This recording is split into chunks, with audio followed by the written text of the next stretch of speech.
Hi, everyone. Judge Andrew Napolitano here for Judging Freedom. Today is Wednesday, October 8th, 2025.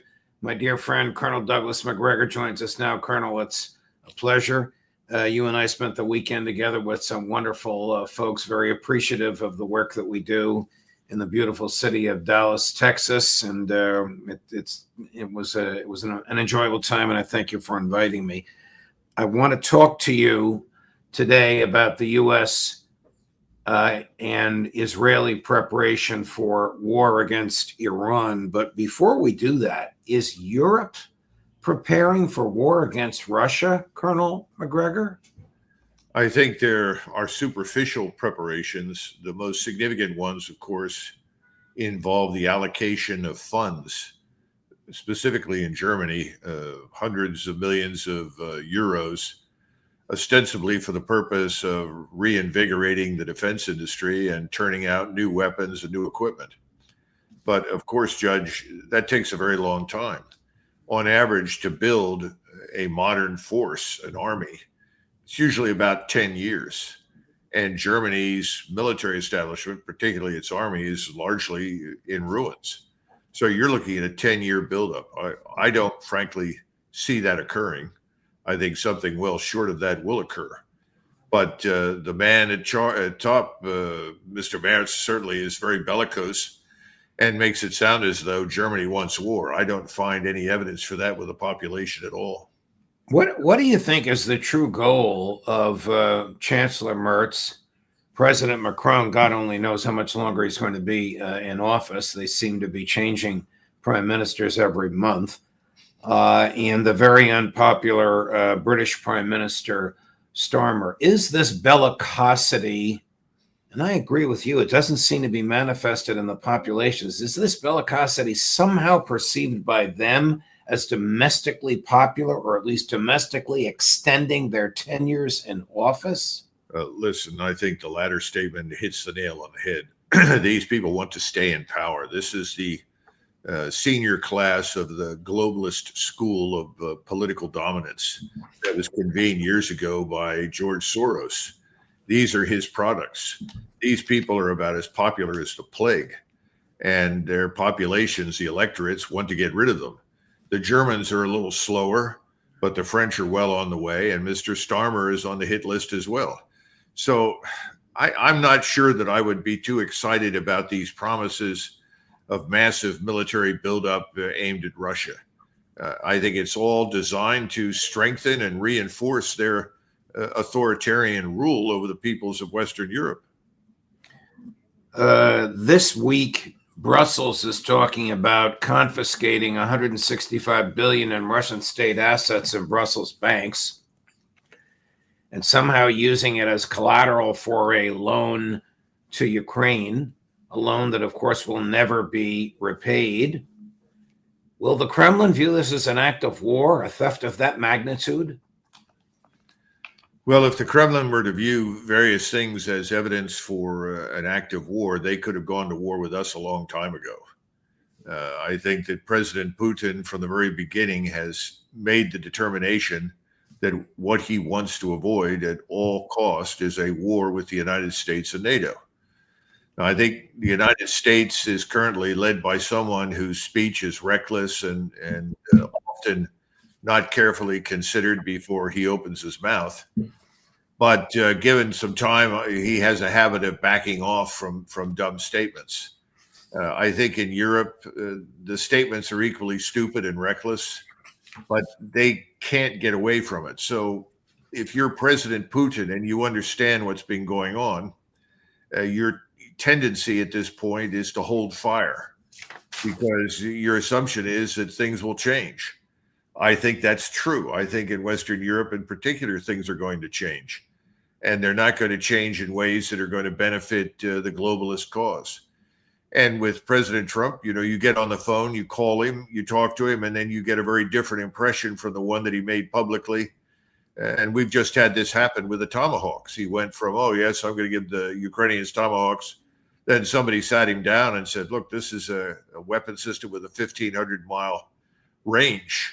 we don't have any control over where these missiles will be shot, where they will land, how much damage they'll do. But we know, based upon what we've seen of the Ukrainians, that they'll use them against civil populations and anything that produces anything of value for the people in the country. So I think that President Trump has now backed and said, look, we want to be sure we know where these tomahawks are going to go, and we're not sure we're going to let them do whatever they want, and so forth. In Western Europe, it's very different. I'm very concerned about the Germans releasing these Taurus missiles to the Ukrainians, because that could be the proverbial Rubicon and result in our Oreshniks landing in various places in Germany. The German population doesn't want that, but this man in charge is determined to do whatever he can to stay in power. Before we leave this topic, I think this woman is a lunatic, but here's Ursula von der Leyen earlier today talking about so-called Russian threats to the EU. Chris, number 13. One incident may be a mistake. 2 incidents a coincidence. But 3, 5, 10. This is a deliberate and targeted grey zone campaign against Europe. And Europe must respond. Russia wants to sow division. It was Italian pilots under NATO's air policing mission that escorted Russian jets from Estonian skies. Ukrainian experts are sharing frontline expertise to help member states counter drone incursions. But we must not only react, we must deter. Now, the work has already begun. We are seeing the biggest surge of defence spending in the history of the Union. Now we need a precise pan-European plan, coordinated very closely with NATO, on how to move forward. Tackling Russia's hybrid war is not only about traditional defence. It is about software for drones. It is about spare parts for pipelines. It is about rapid cyber response teams. And it is about public information campaigns to spread awareness. We either can shy away and watch Russian threats escalate, or we meet them with unity, deterrence, and resolve. This lady wants to be the commander-in-chief of a European military. Well, that's not likely to happen. The so-called drone incursions over Poland, when we picked up the pieces of the drones that were guided into Poland, we discovered that most of them contained Polish and Swedish SIM cards. So unless the Russians are now purchasing that kind of computer guidance system from Sweden and Poland, which is clearly not the case, this was not a deliberate act by the Russians. And NATO quickly responded and said, this is not considered a threat to NATO or an incursion into NATO space.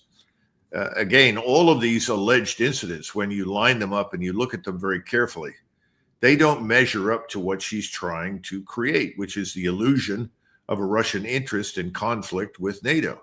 There's no interest at all. And that's why now Slovakia, Hungary, the Czech Republic have leaders that have said, forget it. We have no intention or any interest in going to war with Russia. And even the Polish president, who has tried to be, at least in rhetorical terms, allied with NATO, has stated no Polish soldiers under any circumstances will cross into Ukraine and fight, pointed out that they've already lost 10,000 men fighting for Ukraine inside Ukraine. All of this is a lot of bluster and nonsense. And I don't think we should pay too much attention to it. And I think ultimately von der Leyen and the rest of these people will be removed. If the Russians learn that the Germans are building long-range missiles long enough to reach Moscow, will they destroy those munition plants? I think the Russians understand that preemptive attacks are always a bad idea.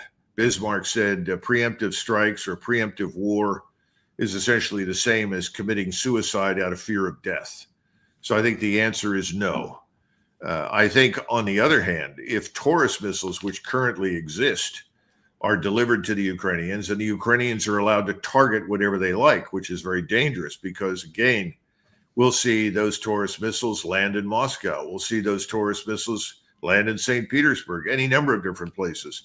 with the objective of killing Russians and destroying Russian civilian infrastructure. If that occurs, the Russians will respond. They will use Oreshnik missiles and other hypersonic missiles to destroy German infrastructure, not civilian, but military. Colonel, moving over to Gaza and the Trump, Netanyahu, Witkoff, Jared Kushner, Tony Blair so-called peace proposal. Do you think that Benjamin Netanyahu has any intention whatsoever of removing IDF troops from Gaza? Frankly, no.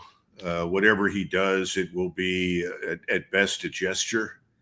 And that's why I sent you something that Chris Hedges read on his program, which was a leaflet from the IDF. And it made it very clear that the people in Gaza and eventually, I think, on the West Bank have a choice. They can either flee or be killed.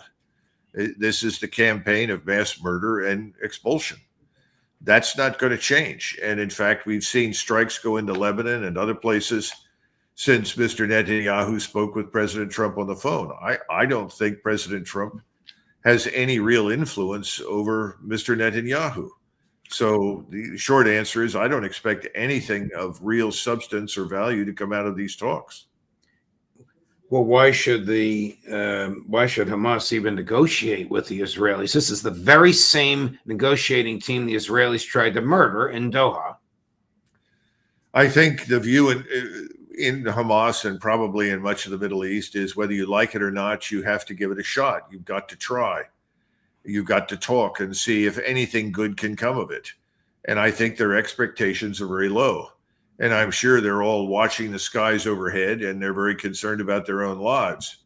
But if they refuse to talk, they refuse to meet with the Israelis, then they will be accused of wanting this war to continue into perpetuity. So I think that's what it boils down to. You know, right now, there are lots of people who want desperately to end this. I mean, the Egyptians are a good example. They're talking about bringing additional U.S. forces into the Sinai. They're hoping that we'll get between the Israelis and them. They're worried about what's happening not only in Gaza, but in Lebanon, in Syria. This whole thing is explosive. It's a giant tinderbox. No one knows what will actually bring it off. And then we have Iran looming on the horizon as the next major target for Mr. Netanyahu. Before I ask you about U.S. military preparation for a war in Iran and maybe a war in Venezuela, I want to ask you about President Trump. You mentioned earlier that he says things differently in public than he says in private. Well, we all know that.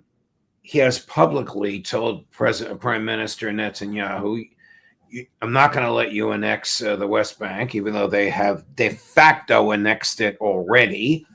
And he has publicly said, now that we have an agreement in principle, stop the bombing. But Netanyahu has thumbed his nose at both of those public statements. Is it likely he has contradicted himself in private to Netanyahu, or is it likely Netanyahu knows who's the boss between the two of them?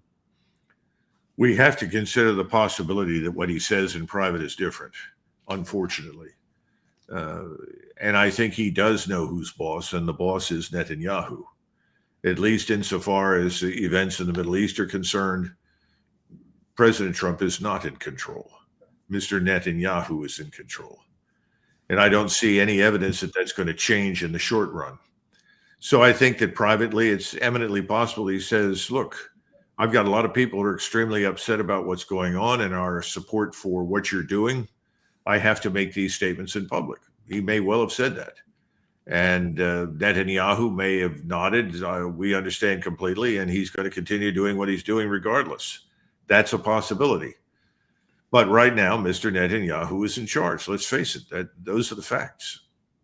Colonel, what military preparations is the United States making of which you are aware for an invasion or to support the Israeli invasion? I'm sure there's a difference, and you can tell us, of Iran. Well, I don't think the Israelis are planning on invading Iran. That's very unlikely. Now, will they pre-position what we would call special operators and intelligence agents in Iran? I'm sure they already have, although it's probably more difficult now than it was before. but it's still, unfortunately, surprisingly easy to buy people. And even though you execute them as traitors later on, that still is appealing to too many people. And I think that's happened in Iran and other countries in the Muslim world. Now, having said that, we are moving ammunition. We are moving weapon systems into the region, into the Eastern Mediterranean, into the Red Sea, and probably, I don't know much about the Indian Ocean. I can't comment on that, but we know those things have happened. We know that we have at least 2 batteries of theater high altitude air defense missiles on the ground. We know that inventory of missiles has been built up since the last round for 12 days. So I think there's a lot of evidence, yes, that in terms of people, forces, and ammunition, we're getting ready to do something in support of Israel. I don't think we're prepared to directly strike immediately, but we have to accept the high probability that if things don't go well for Israel, that we will participate. And that, of course, opens Pandora's box for all sorts of other things to come out, including the Russians, the Chinese, the Pakistanis, and so forth. If this is another war like the 12-day one in June, which is aimed at decapitation and destruction of nuclear weaponry, I mean, that will be the stated purpose. As a practical matter, we all know that Prime Minister Netanyahu knows that the Iranians don't have deliverable nuclear weapons, and his goal is to turn Iran into another Syria. Okay, my question is a little too long. What can the Israelis defeat Iran missiles? Stated differently, can Iran neutralize Israeli defenses? I think we have to assume, based on what we saw the last time, that the Iranians can employ their entire arsenal, which they did not do in the past. That arsenal is quite capable of penetrating Israel's air and missile defenses. And I think it can also defeat much of what we have. Not completely, but substantial penetration, which means $50 billion of damage the last time, perhaps $80 to $100 billion worth of damage or more this time. What the real question is, if we're right about that, and we think that the Iranian integrated air defenses are now much better than they were the last time. They may not be 100% of what the Iranians would like, but they're probably 60 to 70% of what the Iranians would like. You add that to this enormous strike arsenal. How long before the Israelis finally conclude that they cannot achieve what you just outlined? I think they're still dedicated and devoted, frankly, to this notion that they can decapitate the Iranian regime. The Iranians have already said, fine, do your worst, because we have redundancy. In other words, we have people lined up to take over in the event that some of our leaders or many of our leaders are killed. What then do you do as an Israeli when you realize everything you've tried has failed? Do you turn to the use of a nuclear weapon? That's always been my greatest concern with the Israelis, because they can deliver those. They can deliver them from the sea, from their Dolphin-class submarines that were built for them by the Germans. And they don't have to necessarily fly it in. They also have missiles, but they'd have to move those much closer, obviously, to deliver them. Bottom line is, we don't know. And thus far, we've seen a lot of evidence that Mr. Netanyahu is going to do whatever the hell Mr. Netanyahu wants to do, Judge. Our friend and colleague Max Blumenthal made some extended and very telling statements about this last night. We'll run a portion of them. Would like to know if you agree with this analysis. Chris, cut number 17. They'll never enjoy security, and they'll constantly be at war. And then finally, and this is one of the other lessons of October 7th, because Israel has been, I don't think any of us expected Israel to still be pushing ahead with this genocidal rampage in Gaza 2 years after. Israel cannot be at peace for political reasons, not just Netanyahu, but just Israel, because it will lose its value to the U.S. as an attack dog in the region. It will lose its value as a strategic asset to U.S. empire if it's at peace. Like, oh no, we don't actually want to take out Iran. We don't actually want to we're not going to fight Hezbollah. We have a hudna. We're not going to sell you. We're not actually going to keep selling weapons. Actually, our military industry is going to be reduced. Well, then we'll reduce aid to you, and you don't really matter anymore. And you're just going to shrink away into the region. So Israel, for the rest of our lives, will be engaged in this kind of war as it expands its secret nuclear facility at Dimona outside the purview of the IAEA, as it has been doing for the last 2 months in very aggressive fashion as it ramps up the Samson option. Was from the Provoked podcast by our friends Scott Horton, who was with us Saturday night in Dallas, and his colleague Daryl Cooper, friends of both of ours. Will the Israelis use nuclear weapons on Iran? I can't rule it out. I'm not going to sit here and say with absolute certainty that they will turn to a nuclear weapon to achieve their aims. But remember, this also assumes that Iran has an impact. Iran can have a devastating impact on Israel. And if the Israelis conclude that they can't protect themselves from that, they may well turn to the use of a nuclear weapon. Now, I think what he said about Dimona is absolutely correct, and I'm sure Scott Horton would agree. I would back away from some of the assumptions about the utility of Israel as the attack dog to us. I think that's overstated. Having said that, the other piece of this, and this is something you will appreciate, Judge, is that I do think that they are engaged in an eternal war for perfect security. Now, people say, well, that's ridiculous. If we go back and look at Napoleon Bonaparte and his invasion of Russia, it was essentially a search for perfect security. Bonaparte did not think he would be safe on the throne of France until he had vanquished all of his potential enemies. This is, by the way, something we can watch in any number of films about the Italian mafia. This obsession with security means you've got to destroy everyone and you trust no one around you. I think that particular mentality is very strong with the Israelis.